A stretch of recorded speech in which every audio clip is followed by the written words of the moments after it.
좋은 아침입니다. 역대하 24장 15절에서 27절 말씀 보겠습니다. 15절 여호야다가 나이가 많고 늙어서 죽으니 죽을 때에 130세라. 16절 무리가 다윗성 여러 왕의 묘실 중에 장사하였으니 이는 그가 이스라엘과 하나님과 그의 성전에 대하여 선을 행하였습니다.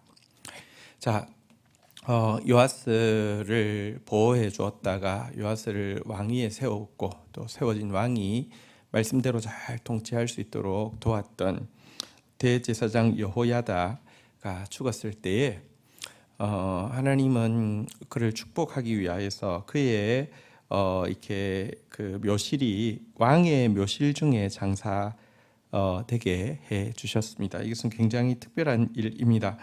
이스라엘의 묘실은 다윗 시대 이 시대가 그러니까 이제 다윗 시대로부터는 조금 떨어졌으니까요.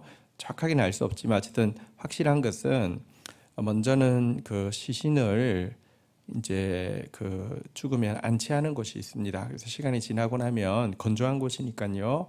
그러니까 이제 백골이 되었을 때는 그 유골을 수습해 가지고 왕의 이제 그 선대 왕들이 있는 또 묘실이 있습니다. 과거 다윗 시대에는 그 유골들을 함에 넣지 않고 그냥 그 유골들 자체를 이렇게 보관하는데 열조에게 돌아갔다 그러면 그 유골 위에다가 또 이제 그다음 왕의 유골을 얹고 이렇게 해서 유골을 쌓는데요. 후대에 가서는 이제 왕별로 이렇게 이제 그 석관에다가 그 이렇게 백골이 된 유골을 넣어서 이렇게 보관하고 하는데 어쨌든 바로 이 왕실의 무덤에 여호야다가 이렇게 들어가게 되었다는 것은 사실은 그래서 어떤 의미에서는 우리 성경에 보면 왕 같은 제사장이라는 표현이 시작에 나오는데요.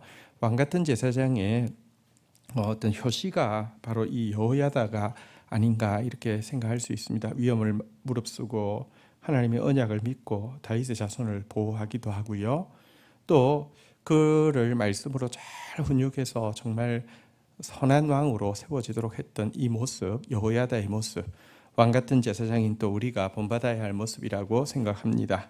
이어지는 17절 보겠습니다. 여호야다가 죽은 후에 유다 방백들이 와서 왕에게 절하매 왕이 그들의 말을 듣고 18절 그의 조상들의 하나님 여호와의 전을 버리고 아세라 목상과 우상을 섬겼으므로 그 죄로 말미암아 진노가 유다와 예루살렘에 임하니라. 19절 그러나 여호와께서 그들에게 선지자를 보내사 다시 여호와께 돌아오게 하려 하심에 선지자들이 그들에게 경고하였으나 듣지 아니하니라. 자, 여호야다가 죽고 나자 사실은 요아스의 통치 이제 제2 시기가 시작되는데요. 너무 바뀌게 되었습니다. 이제 요아스는요 정말 믿고 따르던 여호야다가 죽고 나자 하나님의 전을 버리고 우상을 섬기기 시작했고요. 하나님의 말씀 대신에 주위에 있는 간신들 방백들의 말에 귀를 기울이기 시작하였습니다. 이에 하나님께서 선지자를 보내서 다시 하나님 앞에 서게 하려고 했지만 듣지 않았습니다. 이유가 있습니다. 여러분 우상은 내가 원하는 것이 사실 우상으로 투영되는 것이잖아요. 또 여러분 내 주위에 있는 방백들 내가 듣고 싶은 말을 해주잖아요. 이 말에 중독되고 이런 그 소원을 내가 되고 싶은 거, 내가 하고 싶은 거 마음대로 하게 해준다고 하는 이런 소원을 받아주는 우상에게 중독되고 나니까 선지자의 말이 들어오지 않게 되는 것입니다. 여기서 우리는 하나님의 사람이 우리 주위에 있고 하나님의 말씀이 우리와 함께하는 것이 얼마나 중요한지를 깨닫게 됩니다. 똑같은 사람인데 요아스는 앞의 시기의 요아스와 뒤의 시기의 요아스가 전혀 다른 두 모습을 보이게 됩니다. 끝까지 하나님의 사람과 하나님의 말씀과 함께하는 축복을 빼앗기지 않기를 축원합니다. 이어지는 20절 볼까요? 이에 하나님의 영이 제사장 여호야다의 아들 스가랴를 감동시키심에 그가 백성 앞에 높이 서서 그들에게 이르되 하나님이 이같이 말씀하시기를 너희가 어찌하여 여호와의 명령을 거역하여 스스로 형통하지 못하게 하느냐 하셨나니 너희가 여호와를 버렸으므로 여호와께서도 너희를 버리셨느니라 하나 21절 무리가 함께 꾀하여 왕의 명령을 따라 그를 여호와의 전뜰 안에서 돌로 쳐 죽였더라. 22절 요아스 왕이 이같이 스가랴의 아버지 여호야다가 베푼 은혜를 기억하지 아니하고 그의 아들을 죽이니 그가 죽을 때에 이르되 여호와께서는 감찰하시고 신원하여 주소서 하니라. 여러분 이에 하나님께서 선지자의 말을 듣지 않자 한 사람 말은 들을 거라고 생각했습니다. 그 사람이 누구냐고 하면 바로 여호야다의 아들이라고 표기되어 있는 스가랴입니다. 여러분 근데 이 아들은 아들일 수도 있고요 손자일 수도 있습니다. 같은 단어를 쓰고 있기 때문에 그리고 또 여호야다의 나이가 많아서 늙어서 돌아가셨기 때문에 손자일 확률이 훨씬 높습니다. 근데 어쨌거나 여호야다의 자손이 와서 선지자가 이야기하면 들을 거라고 생각하는 것이 상식 아니겠습니까? 여호야다가 가서 어찌하여 여호와의 명령을 거역하여 스스로 형통하지 못하게 하느냐 이렇게 말합니다. 하나님 말씀 어기는 것은 잘 되는 것이 아니라 스스로 형통하지 못하게 만드는 길일 뿐입니다. 여호와께서 너희가 여호와를 버렸으므로 여호와께서 너희를 버리신다 이렇게 경고하자 여러분 왕 옆에서 왕에게 아부를 떨고 그 결과 이렇게 부와 권력을 쥐고 있던 사람들이 왕을 깨워서 이 선지자 여호야다의 손자 이 스가랴를 돌로 쳐서 그것도 성전에서 돌로 쳐서 죽이는 악행을 범하게 되었습니다.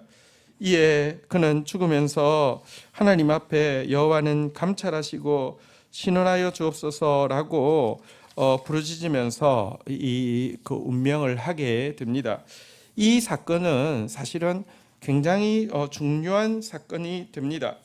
성전과 제단 사이에서 너희가 죽인 바라가의 아들 사가랴의 피까지를 하나님께서 갚으시겠다라고 하면서 구약 시대에 이스라엘 백성들이 범한 죄의 처음부터 끝까지에 대해서 하나님께서 감찰하시고 신원하신다라고 했을 때 이 스가랴가 바로 여기에 나와 있는 이 스가랴이지요.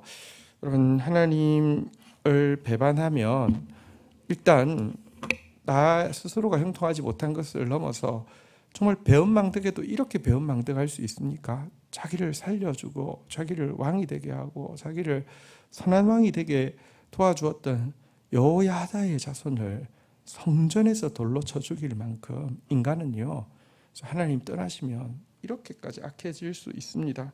여기에 대해서 하나님은 감찰하시고 신원하여 반드시 갚으심을 알아야 할 것입니다. 어떻게 되었습니까? 23절 한번 볼까요?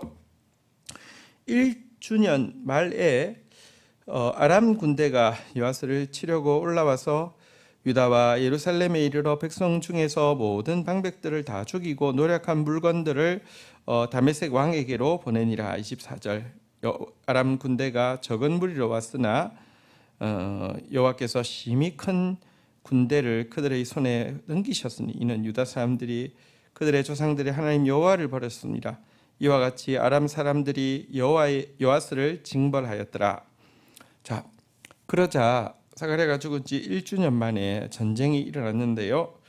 여러분 그 아람 군대가 올라왔는데 적은 무리로 왔지만 도리어 많은 무리인 이 유다의 군대를요 이렇게 죽이고 또 포로 잡아가는 그런 비극적인 패전을 경험하게 됩니다. 그뿐 아닙니다. 이어지는 29절부터 보겠습니다. 요아스가 크게 부상함에 적군이 그를 버리고 간 후에 그의 신하들이 제사장 여호야다의 아들의 피로 말미암아 반역하여 그를 그의 침상에서 쳐 죽인지라. 다윗 성에 장사되었으나 왕들의 묘실에는 장사되지 아니하였더라. 26절 반역한 자들은 암몬 여인 시므앗의 아들 사밧과 책을 받은 것과 모압 여인 시므릿의 아들 여호사밧이었더라. 27절 요아스의 아들들의 사적과 요아스의 중대한 경책을 받은 것과 하나님의 전을 보수한 사적은 다 열왕기 주석에 기록되니라. 그의 아들 아마샤가 대신하여 왕이 되니라. 뿐만 아니라 요아스는 그 전쟁에서 크게 부상을 당하게 되었고요. 다행히 이제 적군이 발견하지 못하고 물러간 이후에 부하의 손에 의해서 죽임을 당하게 되는데요. 그의 부하들은 지금 그를 죽인 부하들은 또 이방인과 혼혈임을 성경은 밝히고 있습니다.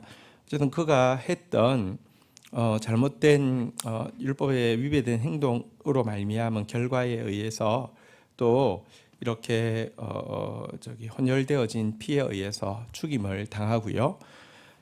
여호야다 제사장이 열조의 무덤에 들어간 데 비해서 그는 이 열조의 무덤에 들어가지 못하고 이렇게 죽음으로 끝나게 되었다라고 기록을 하고 있습니다.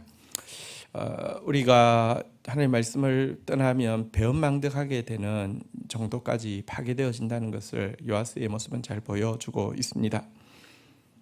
여호야다의 아들은 말은 들을 것이다 이랬는데 듣지 않았는데요. 사실 우리의 재성은 이거보다 더하죠. 하나님께서 내 아들을 보내면, 우리를 창조하시고 우리를 구원하시는 하나님께서 내 아들을 보내면 말을 듣겠지 했지만 그 아들마저 사정없이 죽인 것이 우리입니다. 우리가 하나님의 말씀의 영향력을 떠나고 하나님의 사람의 영향력을 떠난다고 하면 얼마나 망가질 수 있을지는 불을 보듯 뻔하지요. 정말 두려운 마음으로 하나님 앞에서 여호야다 아래, 말씀 아래, 성령 아래 있는 사람 되게 해달라고 기도해야 될 것입니다. 주신 말씀 붙잡고 기도하며 나가도록 하겠습니다.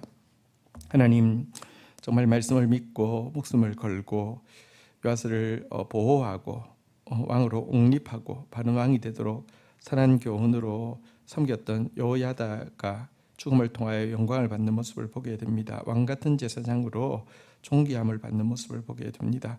항상 주님 말씀 믿고 또 말씀대로 하나님의 나라를 세워가는 일에 요아스처럼 또 여호야다처럼 섬기는 저희들 되어질 수 있도록 인도하여 주옵소서. 요아스가 사람의 말을 듣기 시작하고 요아스가 우상을 섬기기 시작하자 심지어 여호야다의 아들 손자 스가랴까지 죽이는 모습을 보게 됩니다. 그러다가 스스로 정말 비참한 최후를 맞이하는 모습도 보게 됩니다. 말씀의 영향력 안에 항상 있게 하여 주시고 하나님의 사람들과의 교제 안에 깊이 들어가 있는 저희들 되어질 수 있도록 저희들의 삶을 붙들어 주옵소서. 예수님의 이름으로 기도 올립니다. 아멘.